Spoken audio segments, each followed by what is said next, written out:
into a wonderful day. Our friend Bob should be home soon. This was a special day at work for Bob. Oh, here's Bob now. How did your first day go as the new leader in your department? Oh, surely you didn't have any problems. Well, hey, Bob, don't go away mad now, Bob. Stop, Bob. I didn't mean to upset you. What's the matter? My, that's a lot of work to do. Not so easy at the top, is it? Well, don't be glum, chum. I'm sure that we can help you.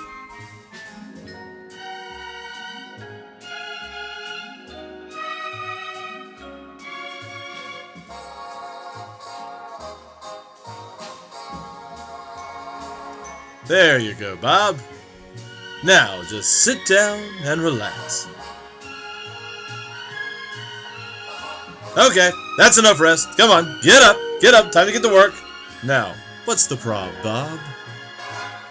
Yes, Bob, I know you have lots of work to do. That's not unusual. Just keep your nose to the grindstone, keep plugging away, pull yourself up by your bootstraps, tote that barge, climb every mountain. The work's not the problem? Sort of? I'm confused.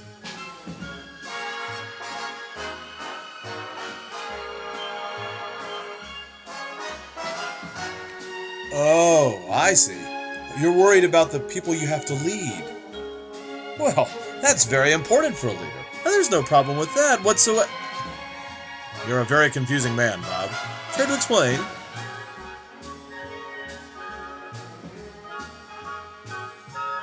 Oh, I see. You're worried about whether to focus on creating better relationships with the workers in your department or turning your attention to getting all of that work finished. You know, that's not an unusual problem. It even has a name. Task orientation versus relationship orientation. Did you know that leaders use both task and relationship behaviors, and both are necessary for leadership to be effective? Let me try to explain this in a different way. How about this? Yes, Bob, I can make words appear. It's just one of those things that authoritative, disembodied voices can do. Don't touch those. They're fragile. Only kidding, Bob. Now, task behaviors focus on goal attainment and concrete tasks. You know, taking care of that work in your briefcase. On the other hand, relationship behaviors focus on employee relationships and trust. Look, Bob, can I ask you something personal? No, nothing like that, Bob. Just this. Do you know what kind of leader you are? I didn't think so. You really need to think about this, Bob. Why? Because each type of leader handles the task relationship orientation in a different way. Also, what do you think? Want to learn about leadership styles? Well, okay then. Just close your eyes, and here we go.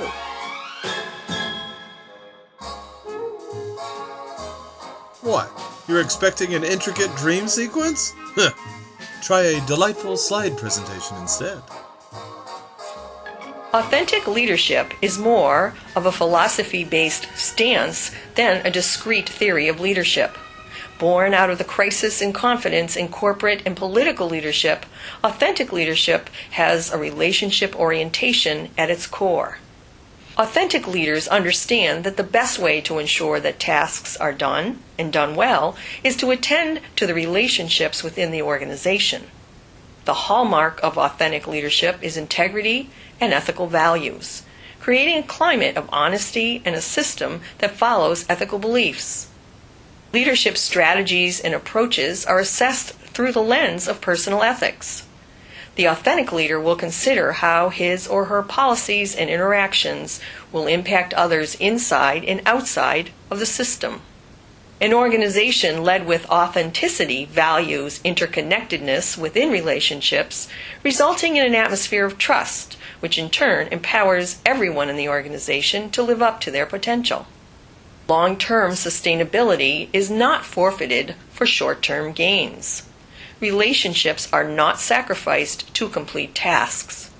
The status of a leader's organizational responsibility interacts with his or her personal responsibility to impact their authenticity. When leaders start from places of anxiety about organizational responsibility and or fragile self-concept, they fail to be authentic and ethical. However, when a leader starts from a place of confidence in both their organizational and personal responsibilities, they are able to lead the organization with authenticity and ethics. Here are several references about authentic leadership.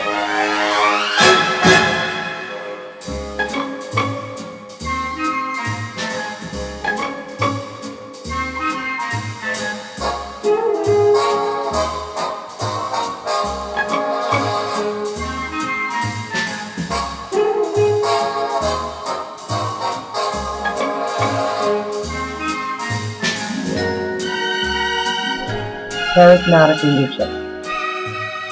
Charismatic leadership emerged from social science, but its origin is from Christian theology. The term charisma means a gift of grace.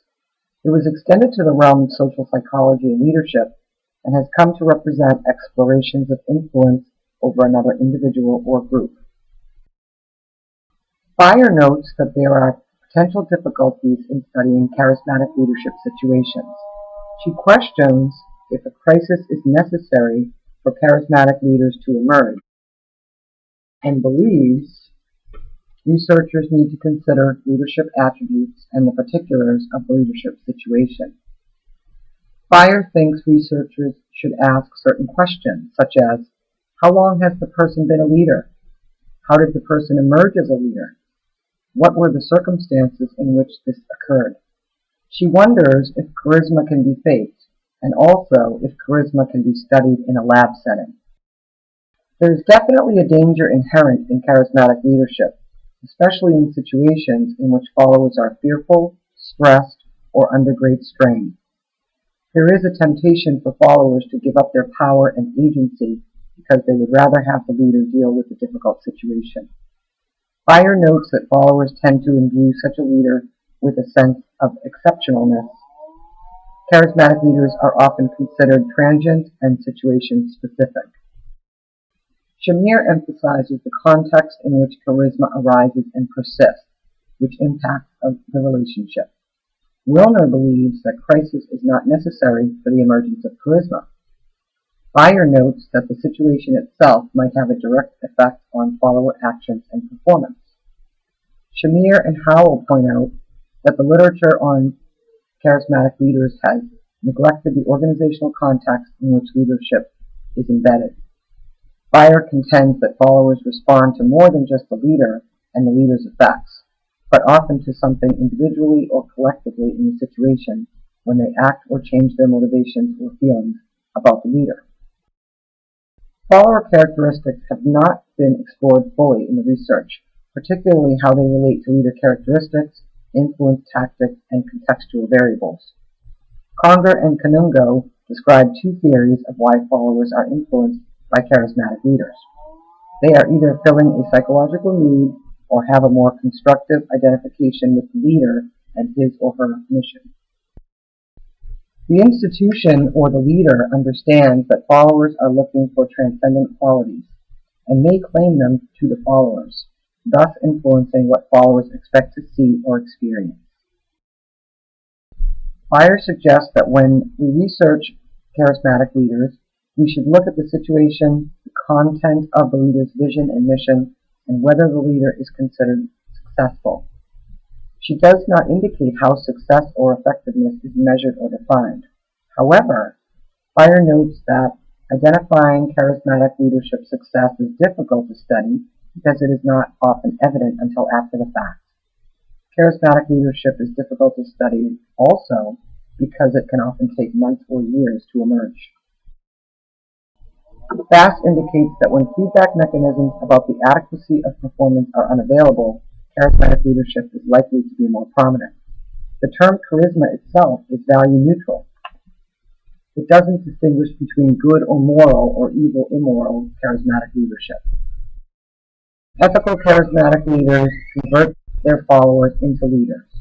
By expressing confidence in followers' abilities to accomplish goals and encouraging them to think for themselves and question established ways of doing things, they create followers who are capable of accomplishing goals, completing tasks, and leading themselves effectively. Followers feel independent, confident, capable, and powerful. They eventually take responsibility for their own actions, gain rewards through self-reinforcement, and establish a set of internal standards to guide their decisions, actions, and behavior.